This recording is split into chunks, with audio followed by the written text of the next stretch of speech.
Hello friends, नमस्ते, welcome to my channel. आज हम बात करेंगे एक्ने और पिंपल्स के बारे में, जो हमारी स्किन में बैक्टीरियल इन्फेक्शन की वजह से भी हो सकते हैं, या फिर हमारे स्किन के पोर्स जब बुरी तरीके से बंद हो जाते हैं तो उनकी वजह से ये पूरे हमारे चेहरे पर जैसे छोटे दाने बहुत भर जाते हैं। तो आज हम इसी टॉपिक पर बात करेंगे। और इत्तेफाक से सिर्फ हमारे यंगस्टर्स ही नहीं, बल्कि हमारे सभी एज ग्रुप आजकल इससे प्रभावित हो रहे हैं। मौसम है, बहुत सारी चीज़ें हैं। तो आज हम इस टॉपिक पर शुरू से लेकर आखिर तक पूरी बातें करेंगे, ओके। तो लेकिन अगर अभी तक आपने मेरे चैनल को सब्सक्राइब नहीं किया है तो प्लीज़ सब्सक्राइब कर लीजिए। और हम इस बारे में बात करेंगे कि किस स्टेज पर आकर कब तक आप इसमें अपना मतलब घरेलू उपायों के द्वारा इसको ठीक करने की कोशिश कर सकते हैं, अपना घरेलू इलाज करके। लेकिन किस स्टेज पर आपको डॉक्टर से ज़रूर कंसल्ट करना चाहिए। तो इस तरह से हम इस पूरे टॉपिक को आज कवर करने की पूरी कोशिश करेंगे। तो आइए शुरू करते हैं। फ्रेंड्स, जैसा कि हम सभी जानते हैं, स्किन में जब भी ऑयल का इम्बैलेंस होता है तो स्किन किसी न किसी तरह से रिएक्ट करती है। तो एक्ने या पिंपल्स भी इसी का एक रूप है। यानी कि वो जितने भी एक्ने और पिंपल्स होते हैं स्किन में ऑयल इम्बैलेंस होने से भी हो जाते हैं। लेकिन कभी कभी क्या होता है कि जैसे मान लो हम किसी खास वजह से बीमार हैं या कुछ भी है और हम स्टेरॉइड्स वगैरह लेते हैं तो उनसे भी स्किन पर असर पड़ता है और ये दाने चेहरे पर स्किन के किसी भी पार्ट में, जैसे अंदरूनी हिस्सों में काफ़ी हो जाते हैं। तो और जैसे जेनेटिक्स है, मान लो किसी को अगर फैमिली में है तो इसका कारण ये भी हो सकता है कि किसी को फैमिली में है तो भी होते हैं। और सबसे इम्पॉर्टेंट कारण तो मैंने अभी आपको बताया है कि रोम छिद्र जब हमारे बंद हो जाते हैं या कोई बैक्टीरियल इन्फेक्शन होता है तो उसकी वजह से पिंपल्स बहुत ज़्यादा हो जाते हैं। तो हमें समझना पड़ेगा कि हमारे किस वजह से हो रहे हैं। अगर हमारे पिंपल्स होने का कारण नॉर्मल है, जैसे कि आपको लगता है कि बहुत ऑयली स्किन हो गई है, इस वजह से हो रहे हैं, तो हम उसका ट्रीटमेंट करेंगे। लेकिन अगर आपको लगता है कि आपने बहुत सारी दवाइयाँ ली हैं, या अक्सर आपने देखा होगा कि आपकी मदर को या आपकी फैमिली में और दूसरे लोगों को भी है, तो इसका मतलब ये सब जेनेटिक्स है। तो आप उसको बहुत प्यार से ट्रीट करेंगे, मतलब आप उसमें हड़बड़ाहट नहीं करेंगे, कभी भी हल्के हल्के ट्रीटमेंट शुरू करेंगे, उसका इंतज़ार करेंगे उसको ठीक होने का। लेकिन ये मतलब उसमें ये नहीं होगा कि अरे क्यों नहीं ठीक हो रहे हैं, कैसे ठीक हो, तो जल्दी कुछ बहुत तेज़ दवाइयाँ उसमें लगा लें, आप बहुत सारे एंटीबायोटिक्स खा लें इसके लिए, या कुछ स्किन से रिलेटेड चीज़ें खा लें। तो इसका आपको बहुत ज़्यादा ध्यान रखना है। एक्ने से बचने के लिए या पिंपल से बचने के लिए सबसे पहला काम है जैसे अपनी हम लाइफस्टाइल चेंजेस करना।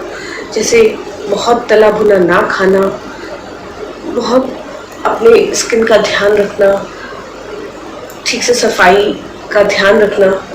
ये कुछ चीज़ें हैं जिनको करके हम एक्ने और पिंपल से बच सकते हैं। इसके अलावा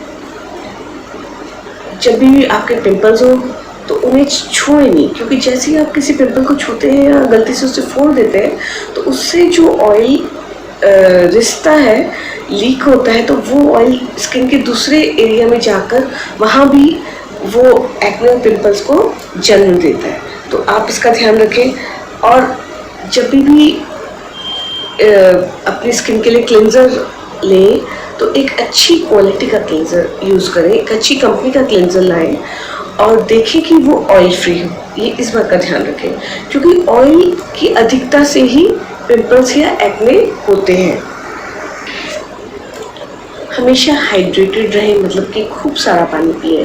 अब खूब सारा पानी का मतलब ये नहीं कि आप दिन भर पानी पीते रहें। जैसे कि आप विटामिन सी से भरपूर मौसमी, लेमन जूस या फ्रेश फ्रूट्स, जो सीजनल फ्रूट्स हैं, आप उनको ले सकते हैं, क्योंकि उनसे भी बॉडी बहुत हाइड्रेटेड रहती है, उसको पूरे विटामिन्स, न्यूट्रिशन और मिनरल्स मिलते हैं। और साथ साथ अंदर से ही हमारे ब्लड प्यूरिफाई होता रहता है, अंदर से क्लिनजिंग होती रहती है। तो फिर एक्ने के या पिंपल्स के होने का डर बहुत कम हो जाता है।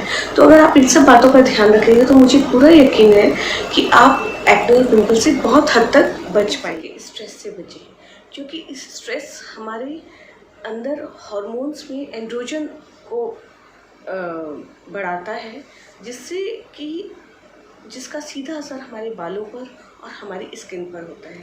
तो पूरी कोशिश करें खुश रहें, और इन सब चीज़ों से मतलब अगर हम अपना लाइफस्टाइल चेंज करते हैं, इन सब चीज़ों से हमारे ना केवल हमारी स्किन, हमारे मन, हमारे बाल, हमारी आँखों, हम बॉडी के एक्चुअली हर एक पार्ट पर बहुत असर पड़ता है। यानी कि आप ट्रीटमेंट कर रहे हैं एक्ने और पिंपल्स का, और ट्रीटमेंट हो रहा है आपके पूरे इनर बॉडी का, मतलब अंदर से पूरे आपके शरीर का ट्रीटमेंट हो रहा है जब आप ट्रीटमेंट करें सिर्फ अपने एक्ने या पिंपल्स का। तो प्लीज़ ध्यान रखिए, खुश रहिए, खूब साफ़ सुथरा खाइए, ऑयल फ्री खाइए, और थोड़ा एक्सरसाइज करिए, वॉकिंग करिए, और क्लिनजिंग का ज़रूर ध्यान रखें। तो अब हम बात करेंगे फ्रेंड्स, ये तो हो गए कि किन वजहों से एक्ने या पिंपल्स होते हैं। मैंने काफ़ी सर्च करके इस पर ये वीडियो बनाया है। तो अब आप डॉक्टर के पास कब जाएं, इसको हम बिल्कुल मैंने लिस्ट किया है कि कब आप डॉक्टर के पास ज़रूर जाएं। एक तो जब एक्ने में बहुत ज़्यादा पेन बढ़ जाए तो प्लीज़ डॉक्टर से कंसल्ट करें। आपको लगे कि ठीक होने के बिल्कुल भी चांस मुझे नहीं लग रहे हैं, तो सब कुछ छोड़ के सबसे पहले किसी अच्छे स्किन स्पेशलिस्ट को आप दिखाएं। अगर बहुत ज़्यादा बढ़ते जा रहे हैं, पहले तो कभी कभी होता है कहीं बीच बीच में थोड़ा थोड़ा हो रहा है तो ठीक है भाई, चलो ठीक है, आप कुछ भी करेंगे और उसको ठीक करेंगे। बट अगर वो इन्फेक्शन फैलता जा रहा है तो प्लीज़ डॉक्टर को ज़रूर दिखाएं। और अपना अगर कोई हार्मोनल ट्रीटमेंट आपका चल रहा है, उस बीच वो हो रहे हैं, तो डॉक्टर से इस बारे में ज़रूर बात करें। अब जैसे ये हो सकता है कि जैसे आप किसी इमोशनल डिस्ट्रेस से गुज़र रहे हैं, तो उस बीच भी कभी कभी इस तरह से, जैसे आपने देखा होगा कि बहुत ज़्यादा कभी कभी हम किसी बहुत लॉन्ग पीरियड में किसी टेंशन में उलझ जाते हैं, तो ब्लैक हेड्स वगैरह काफ़ी बढ़ जाते हैं, क्योंकि हम अपनी तरफ से ध्यान ही नहीं दे पाते। तो अगर ज़्यादा प्रॉब्लम बढ़ रही है तो प्लीज़ डॉक्टर के पास ज़रूर जाएं। और जितने भी जैसे ये हैं डेयरी प्रोडक्ट्स हैं, कभी कभी उनको लेने से भी ये होती है प्रॉब्लम। तो आप अपने डॉक्टर से बात करें कि कब डेयरी प्रोडक्ट्स, किस तरह के डेयरी प्रोडक्ट्स को आप यूज़ करें, या फिर उनको बंद करके आप दूसरे कैल्शियम से रिच प्रोडक्ट्स किस तरह से उनका इंटेक। आपसे 2 होम रेमेडीज़ को के बारे में बात करने जा रही हूँ। तो प्लीज़ वो कुछ भी करने से पहले अपनी स्किन पर, अपनी रिस्ट पर आप पैच टेस्ट यहाँ पर कर सकते हैं। तो अगर आपको कुछ भी प्रॉब्लम नहीं होती, वैसे ये काफ़ी माइल्ड है जो भी मैं आपको उपाय बताऊंगी, लेकिन फिर भी अगर आपको लगता है कि थोड़ा सा भी कहीं कुछ हो रहा है तो प्लीज़ उसको नहीं करें, उसको कंटिन्यू नहीं करें। और इस एक टी सबसे पहले मैं हम बात करेंगे टी ट्री ऑयल के बारे में। टी ट्री ऑयल में क्वालिटीज़ है कि वो एंटी बैक्टीरियल और एंटी इन्फ्लेमेटरी होता है। तो अगर कहीं भी आपकी जलन हो रही है या फिर कोई बैक्टीरिया है, तो टी ट्री ऑयल की मदद से हम उसको काफ़ी हद तक ठीक कर सकते हैं। तो अब बात करते हैं कि उसको हम यूज़ कैसे करेंगे। तो कुछ 2-3 ड्रॉप टी ट्री ऑयल की लें, उसे अपने रोज़ के मॉइस्चराइज़र या ऑलिव ऑयल में डाल के हल्का सा आप उसको अपनी स्किन में जहाँ जहाँ आपके मुहासे हैं या पिंपल्स हैं, वहाँ आप उनको लगा लें धीरे धीरे, और रात में उसे छोड़ दें। सुबह हल्के गुनगुने पानी से उसे वॉश कर लें। तो आप देखेंगे कुछ ही दिनों में आपको बहुत ब्रिलियंट मतलब चेंज नज़र आएगा, काफ़ी वो ठीक हो जाएंगे, सूख जाएंगे।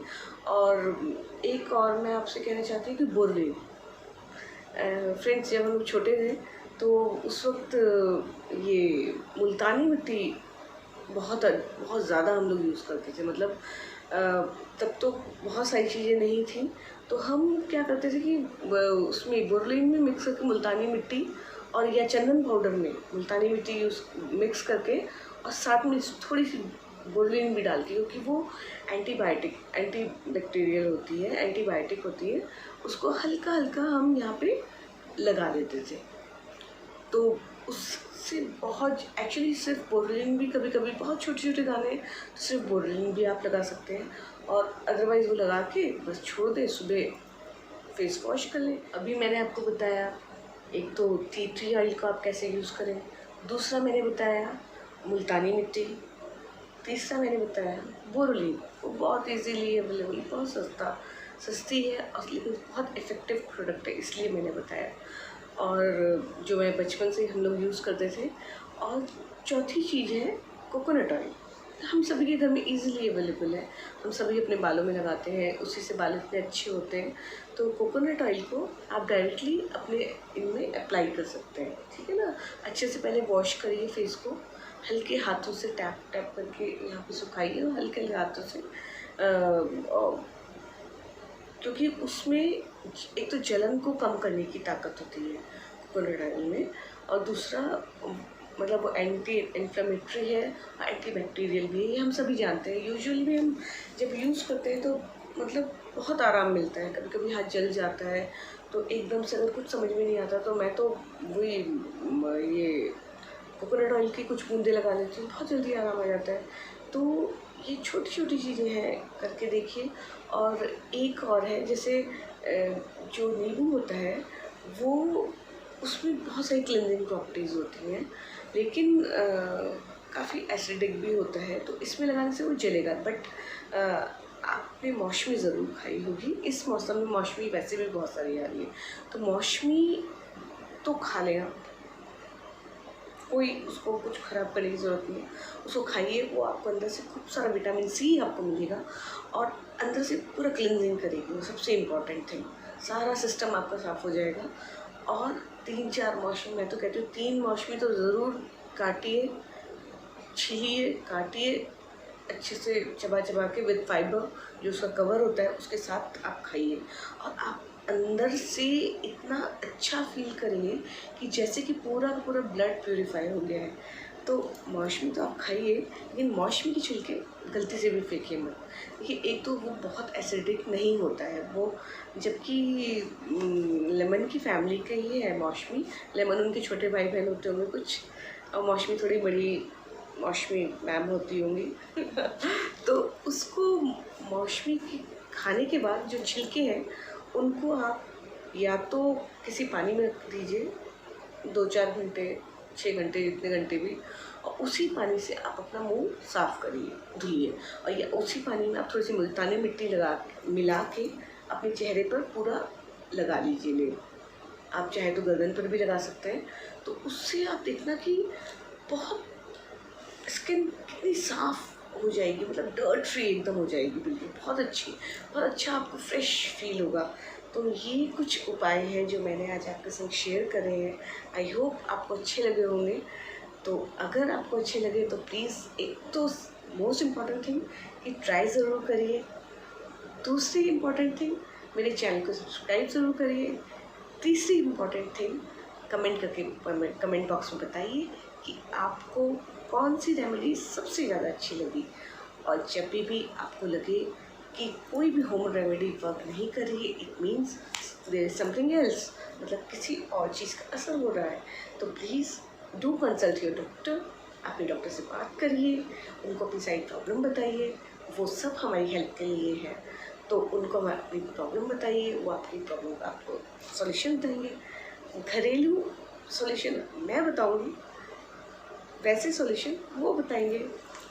तो अगले बार फिर मिलते हैं, अपना एक अच्छा सा वीडियो बनाते हैं। तो आप बताइए और कौन सी प्रॉब्लम्स पर हम वीडियो बना सकते हैं, तो प्लीज़ कमेंट बॉक्स में ज़रूर बताइए। तो फिर मिलते हैं, शुक्रिया, नमस्ते।